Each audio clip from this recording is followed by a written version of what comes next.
Quand nous avons préparé cette célébration avec l'équipe liturgique de la paroisse, un membre de cette équipe nous a proposé de méditer pour commencer une petite phrase du pape François lors de ses homélies qu'il donne tous les matins à la chapelle de la maison Sainte-Marthe.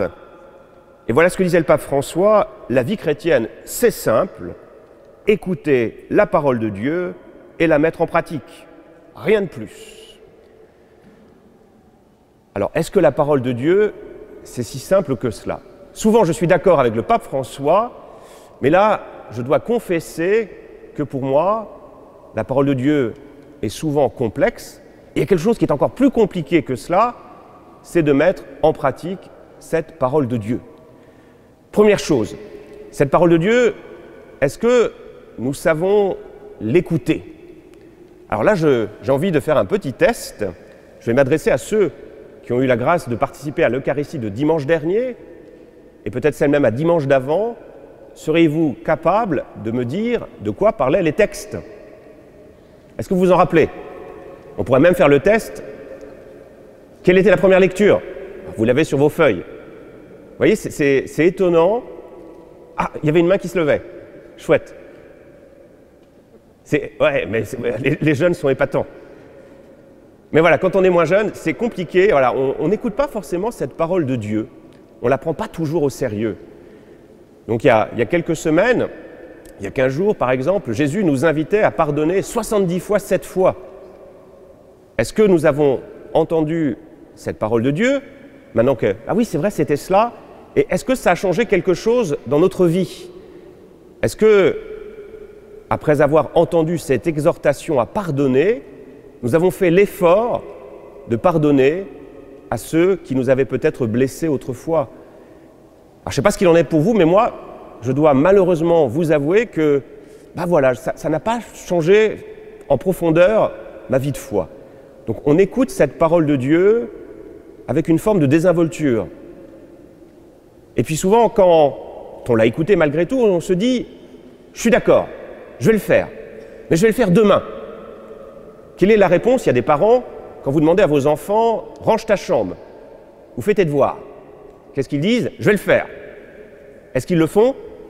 Enfin, s'ils sont comme moi, ils ne le font pas. Vous voyez, on a toujours cet art consommé à remettre cette conversion. On sait que ça serait bien, mais on se dit on le fera ça demain.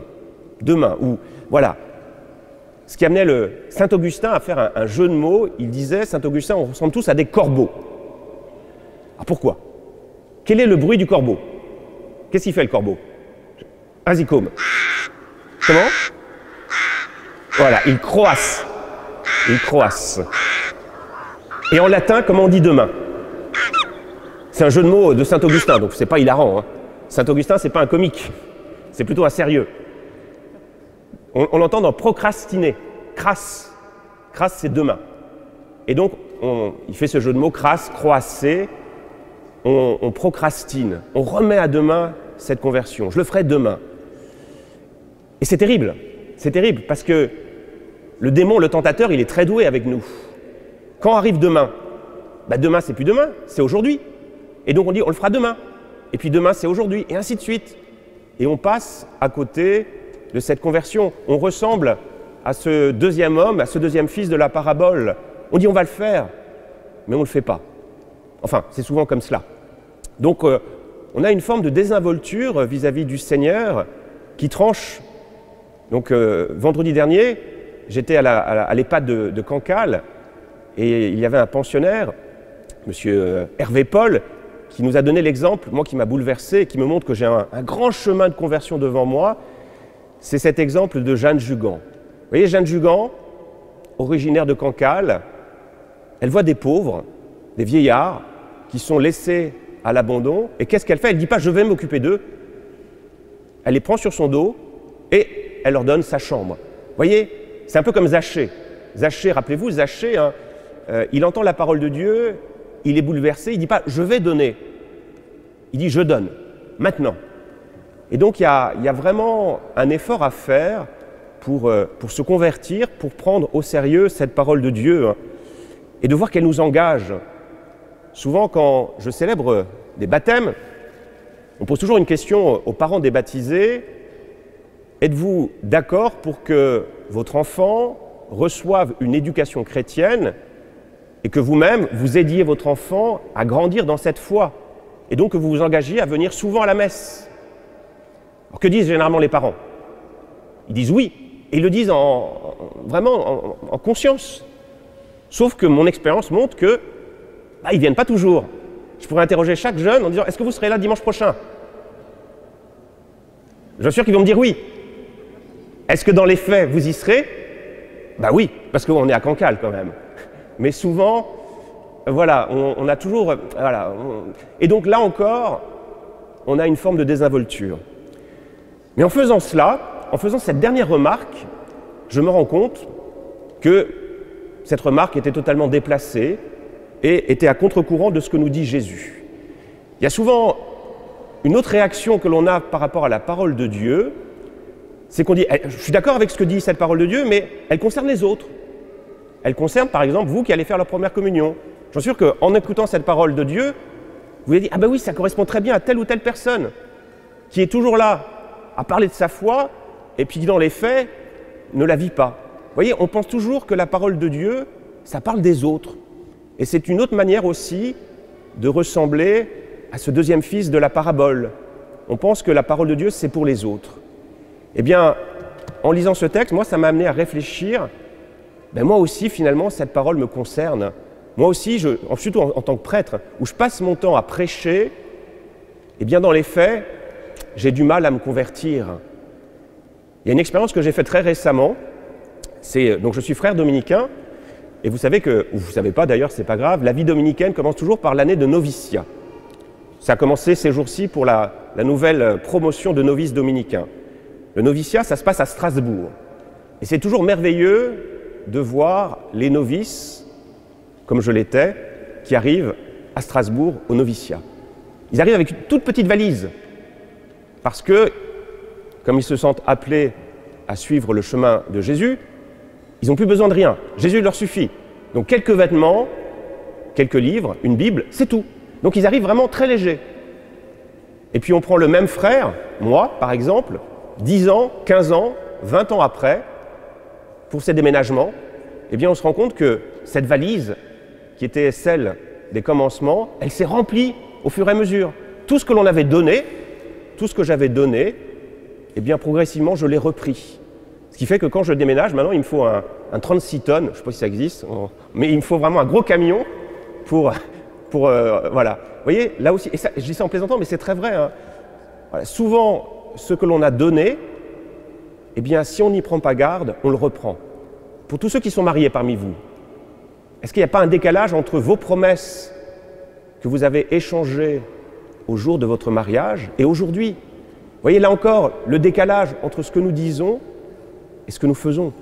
Alors Jésus en a conscience, hein, il nous dit, voilà, il y a quelque chose à changer, il y a quelque chose à convertir, mais pas demain, aujourd'hui. Et la question que je vais poser aux jeunes qui ne m'écoutent plus, ils ont raison, hein. Enfin ils n'ont pas raison, mais c'est difficile d'écouter quelqu'un qui parle comme ça, ils le font à longueur de semaine. Quels sont ceux qui nous sont donnés aujourd'hui comme modèle? C'est paradoxal, hein, parce qu'à mon avis, vos parents ne vous donneront jamais ces personnes comme modèle et comme exemple. C'est qui? Thomas. Dans le texte, quels sont ceux qui nous sont donnés comme modèle? Corentin. Côme. Ah, vas-y, Constance. Le premier fils, oui. Mais après, Jésus, il nous donne un autre exemple qui est vraiment étonnant. Hein. C'est qui? Les prostituées et les publicains.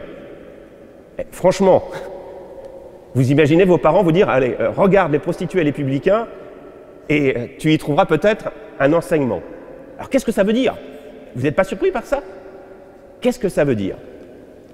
Et je vais conclure là-dessus. Pourquoi les prostituées et les publicains peuvent éventuellement nous précéder dans le royaume de Dieu? C'est non pas parce qu'ils sont pécheurs, voilà, c'est pas ça que dit Jésus. Mais il y a une différence entre eux et nous. Et je vais prendre un exemple, c'est moi-même. Quand je me rapporte au Seigneur, quand je vais prier, quand je vais me confesser, j'y vais depuis ce que je suis. C'est-à-dire pas n'importe qui quand même. Je suis frère dominicain, un ordre extraordinaire, créé au XIIIe, il y a plein d'intellos. Mieux encore, je suis curé de Cancale Saint-Coulon, c'est quand même la classe, on est d'accord. Donc je vais au bon Dieu du haut de ce que je suis, de ce que j'ai fait. Et donc voilà, j'y vais avec mon statut social, mes origines, tout ça. Et souvent, de ma moralité, j'ai une vie plutôt droite. Donc je vais au Seigneur avec cette façade qui est belle en apparence.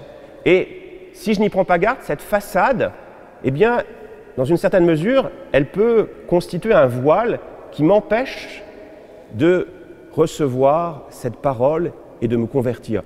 Souvent, voilà, quand on est trop parfait, on se dit pourquoi me convertir? Tout est parfait en apparence.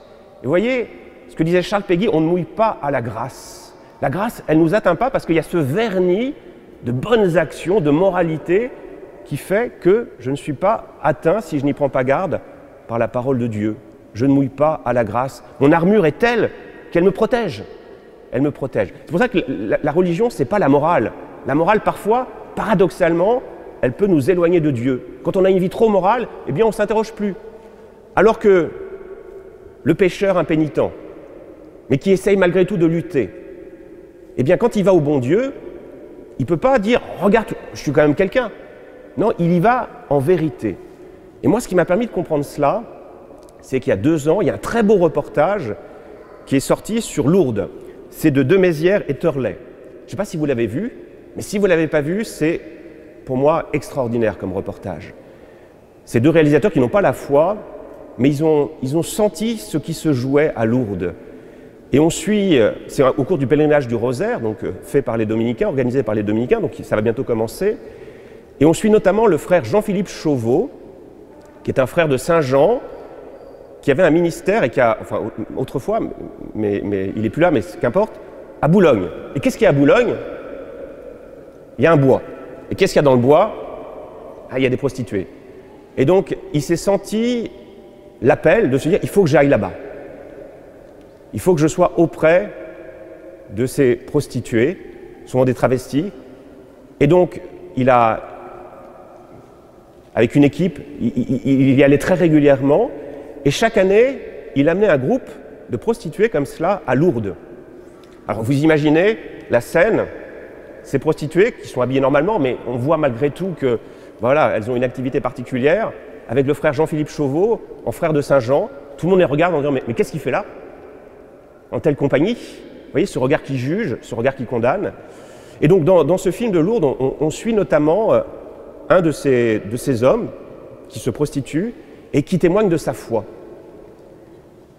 Et quand il témoigne de sa foi, il ne met pas en avant ses bonnes actions, non, il est en vérité, il pleure. Et moi, ça m'a bouleversé. Ça m'a rappelé une remarque que faisait un rabbi, un maître du judaïsme, on fête aujourd'hui le Yom Kippour, un rabbi, un jeune vient voir le rabbi et lui dit « Maître, rabbi, j'ai traversé à 3 reprises le Talmud ».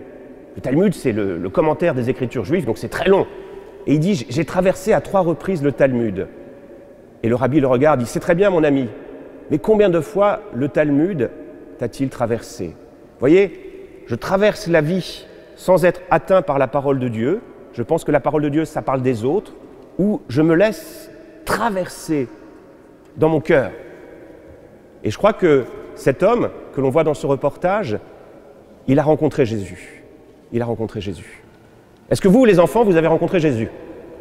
Souvent, quand on est enfant, on a aussi cette capacité à s'émouvoir, à saisir le mystère. Moi, je suis toujours vraiment étonné quand j'entends des jeunes me poser des questions sur leur foi. Ils ont des fulgurances. Et puis on grandit, malheureusement. Et quand on grandit, on commence à se prendre au sérieux, à jouer un rôle, à jouer un personnage. Et on se coupe, si on n'y prend pas garde, du bon Dieu. Alors vous allez recevoir aujourd'hui Jésus, et moi je vais prier pour que voilà, vous restiez des enfants. Ce que dit Jésus, hein, ceux qui sont appelés à trouver leur place dans le royaume des dieux, c'est ceux qui ressemblent à des enfants, à des jeunes. Donc je vous vois, vous êtes un modèle pour moi. Vous ne prenez pas au sérieux, n'est-ce pas, Damien ou Com? Pourquoi je dis, enfin si je dis Damien, parce que c'est Com et Damien qu'on a célébré hier. Voilà, vous avez le sourire, vous créez de la joie autour de vous, et c'est ça la vie de foi. Moi, ce que j'aimerais bien que vous compreniez, c'est que la vie de foi, c'est pas pour être malheureux, c'est pas de la morale, c'est pas de voilà, on va se fouetter, non, c'est pas du tout cela. C'est découvrir à quel point Jésus nous aime, que Jésus veut se donner à nous. Et même si on n'est pas parfait, c'est pas grave. Au contraire, si on n'est pas parfait, c'est pour cela que Jésus vient à nous. Et on n'est tous pas parfaits. On ressemble tous à ce deuxième homme de la parabole. On dit beaucoup et on fait moins. Eh bien, plus que jamais, on a besoin de Jésus. Alors, est-ce que vous êtes prêts vraiment à revenir dimanche prochain pour la deuxième communion? Allez, dites oui ou non. Ah, Corentin dit oui, mais c'est le seul à avoir dit oui. Victoire, tu dis oui. Père Even? Lucie? Thomas? J'ai pas entendu. Ah, il a raison. S'il n'est pas sûr, il faut mieux. Ça montre que tu m'as écouté. Si on n'est pas sûr, on dit bah non, j'en suis pas encore là. Très bien. Le bon Dieu, il est patient. Il prendra le temps qu'il faut, avec toi, avec moi. Mais il attend quoi, le bon Dieu? Il attend qu'on lui dise oui. Allez, c'est bon maintenant. Je me convertis maintenant. Je fais l'effort. Donc, dans la suite, moi, ce que je nous propose tous, et on va se rendre compte que ce que disait le pape François, c'est pas si faux, c'est vrai. Qu'est-ce que c'est que la parole de Dieu, la foi chrétienne? C'est juste dire oui. Le bon Dieu, il a fait tout le travail. Il a fait les 99 pas qui nous séparent de lui. La seule chose qu'il nous demande, c'est de faire un pas. C'est de dire oui. Avec nos fragilités, avec nos faiblesses. Et si on dit ça, il vient. Et on a les futurs Jeanne Jugan du 21e siècle. Ils sont où? Levez tous la main, là, le premier rang. Les futurs Jeanne Jugan. Ah ben alors, Côme, c'est les deux mains, carrément. Vous voyez? La joie. Côme, c'est les deux mains. Là, c'est moins certain. Nicolas, tu lèves la main. Voilà, les futurs Jeanne Jugan. Et les futurs Saint-Colomban aussi. Hein. Voilà, quand je dis Saint-Corentin, Sainte-Gabrielle, Sainte-Constance, Saint-Nicolas, etc. Je connais les prénoms, hein, je ne vais pas faire... voilà, ne vous inquiétez pas. Ils sont tous là. Et ce qui est top, ce qui est extraordinaire, c'est que vous allez évangéliser vos parents. Et vous allez m'évangéliser moi. Alors pour vos parents, ça sera facile, moi, il y aura du boulot. Mais je compte sur vous. J'ai besoin de vous. Est-ce que vous êtes prêts à m'aider pour devenir un saint? Ah, Amen.